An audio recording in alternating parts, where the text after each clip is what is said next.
Бул жаштар өз ыктыяры менен топтолуп, айылдагы сууга тарыкка цемент куюп, ынтымактуу иштеп жатышат. Миңчинар айылында суу маселеси оор. Эл арыктагы сууну таза суу катары ичип, суугатка да пайдаланат.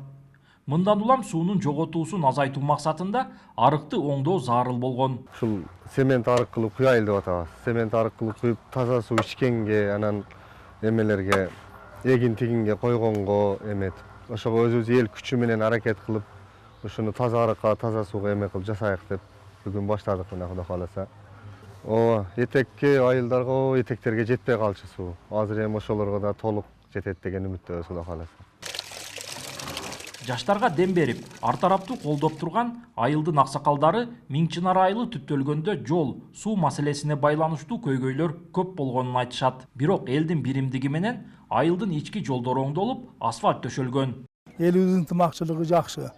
Шуну эсебинен бардык элибиз шуларга кулак салып туруп, бир аракет кылышып, тез бүтүрүшкө кандай эле иш болсо аракети күчтүү. Шунун аркасынан болот. Ынтымакчылыктын аркасынан биринчиден. Бүгүн Миңчинар айылындагы кенен, тегиз жолдор, көчөлөрдө ирети менен тигилген арчалар айылдын көркүн ачат. Миңчинардын элинин алгылыктуу иштерин жергиликтүү бийликте колдоого алып, каржы бөлүп турат.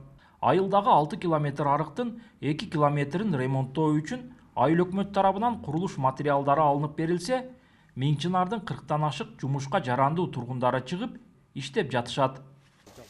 Бул ички арыктар эл пайдалана турган, суу ичип, огороддорун суугара турган.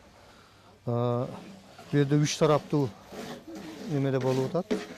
Азык-түлүк, дүйнөлүк азык-түлүк программасы, анан айыл өкмөт эл тараптан ушул болуп аткан иш бул. Айыл өкмөт тарабынан цемент, шагал ошондой кемчиликтерди кылып берет.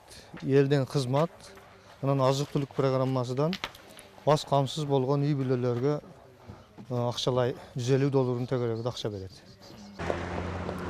Белгилеп өтсөк, Миңчинар айылынын эли ортодо акча топтоп, айылдын ички жолдорун асфальттоону колго алып, 3 километр жолго асфальт төшөлгөн.